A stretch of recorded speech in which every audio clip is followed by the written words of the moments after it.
Thank you, Lacy. My name is Trey Miller, and I'm an associate professor of economics at the University of Texas at Dallas. And I'm excited to share findings from a study I conducted for REL Southwest that used administrative data to explore patterns in college enrollment and completion among high school graduates with disabilities in Texas.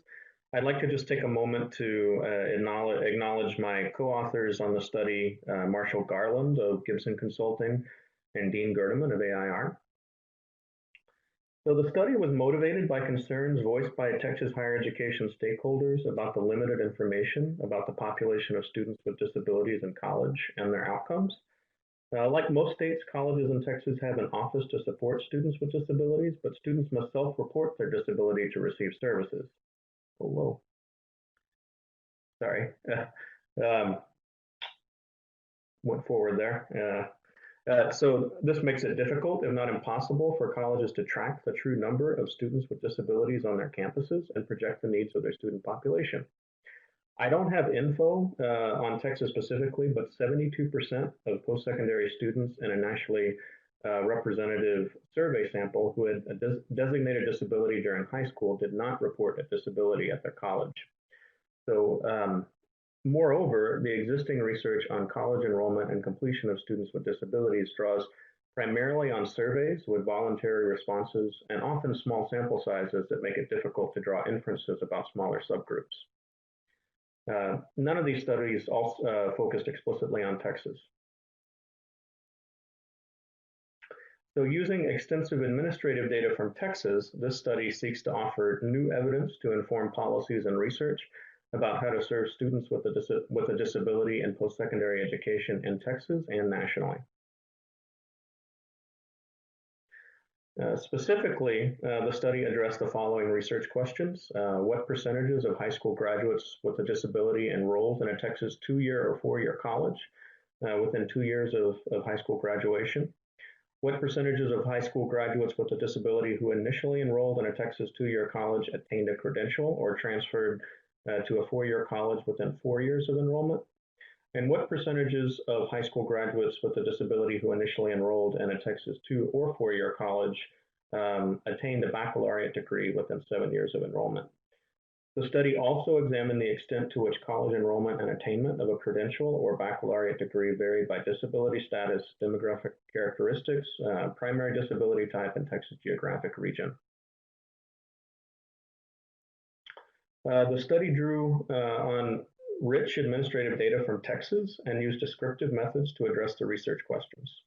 Specifically, regarding the data, data from the Texas Education Agency included students' high school of enrollment, special education status, demographic characteristics, primary disability type, and high school graduation record. Data from the Texas Higher Education Coordinating Board included information about enrollment status, degree intent, and degree completion for all public colleges in Texas.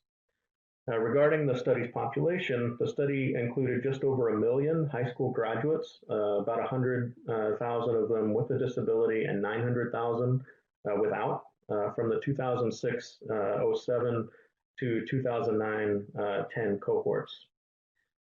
Regarding the methods, the study tracked these high school graduates up to 8 years and used descriptive statistics to characterize their enrollment and completion patterns, both overall and by disability status, disability type, and student demographic characteristics. We used the Cox Index to calculate the standardized difference, and standardized differences of at least 0.25 standard deviation units were designated as substantial differences.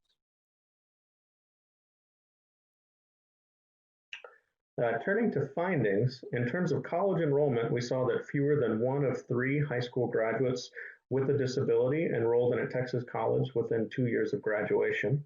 And of those who did, 90% enrolled in a 2-year college.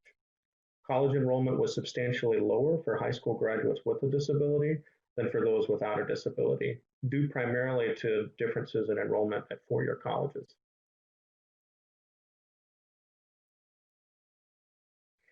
With respect to attainment of a 2-year college degree or credential within 4 years of enrollment among students who initially enrolled in a 2-year college, we found that most high school graduates with a disability did not attain a credential or degree within 4 years. Just 16.5% obtained any credential or transferred up during that period. Among high school graduates who initially enrolled in a 2-year college, the percentage who attained any of the 2-year college outcomes examined was substantially lower for those with a disability than for those without a disability, 16.5% versus 34.2%. Upward transfer and attainment of an associate's degree were substantially lower for high school graduates with a disability than for graduates without.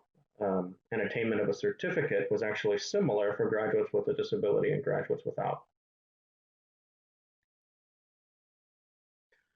With respect to attainment of 4-year degrees within 7 years of initial college enrollment among students who initially enrolled in a 2- or 4-year college with the intent to earn a 4-year degree, we found that most of those high school graduates did not attain a baccalaureate degree within 7 years.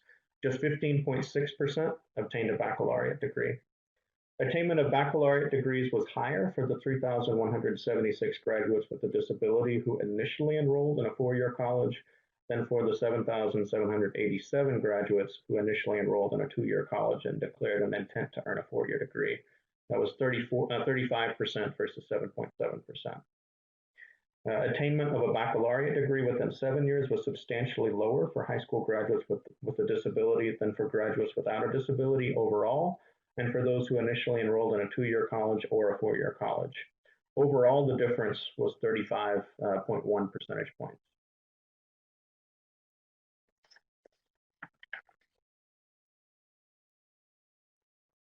Turning to findings by disability type and demographics, we found that college enrollment and degree attainment were substantially lower for high school graduates with a disability who had been eligible for the National School Lunch Program in grade 12 than for graduates with a disability who had been ineligible.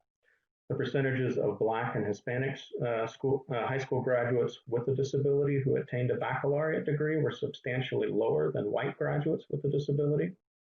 And college enrollment and degree attainment were generally higher for high school graduates with auditory, speech, visual, orthopedic, and other health impairments than for graduates with other types of disabilities.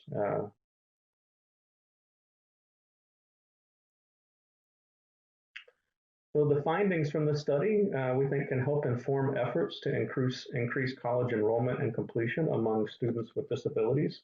And first and foremost, it highlights differences in enrollment and attainment for students with disabilities and can serve as a conversation starter for policymakers and practitioners interested in addressing those gaps, something we hope to start today.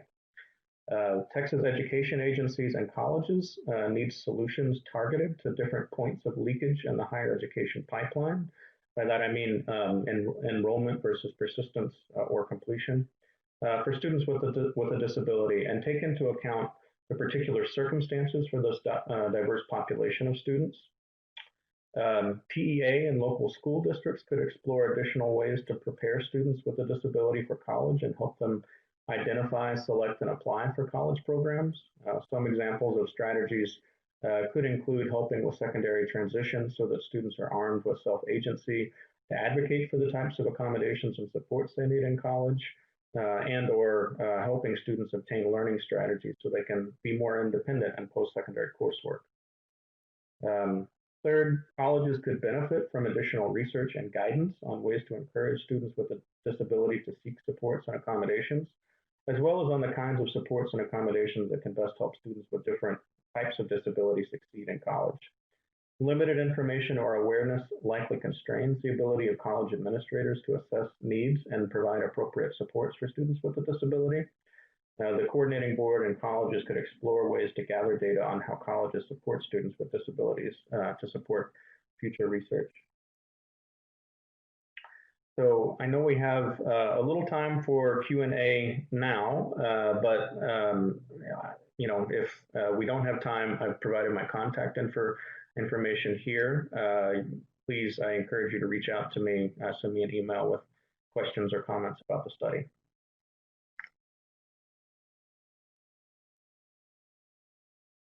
Thank you, Trey. We really appreciate hearing that information and information around the context and the findings of the study. If there are questions, please do put them in the question and discussion chat box. Trey, we did have a question wondering if you could elaborate a little bit more around the enrollment and degree attainment and how that kind of varied by some of these demographics. Were you surprised by any of these findings, especially when we're looking at disability type? What did you and the other researchers think about that, and is there any more information or detail you can provide there? Sure. I think what was most interesting about differences by disability type in both enrollment and completion outcomes was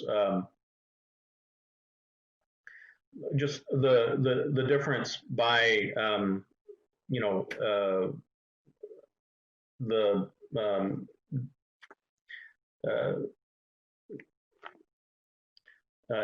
students with intellectual and developmental disabilities tended to have lower enrollment and completion outcomes than students with, some of the impairments, which I didn't really think of going into the study. I don't think any of us did, but it came out as a finding. Something else that was interesting in terms of outcomes was that for the we really found similar enrollment and completion outcomes for students enrolling in the technical certificates in terms of earning certificates versus for students with disabilities versus not. So that was interesting.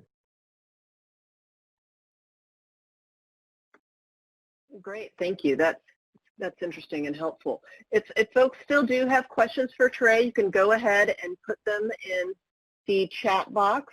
But just Trey, just thinking about, we think this research and these findings are so important because they can help people build the types of programs and supports that students with disabilities need to achieve these outcomes. And that's what Tessie is going to talk a little bit more about. And then we're going to have our exciting panel discussion on what those programs look like in some of these states and how they've been built to provide these supports. So we appreciate you providing this information, and I am going to go ahead and turn it over to my colleague, Tessie.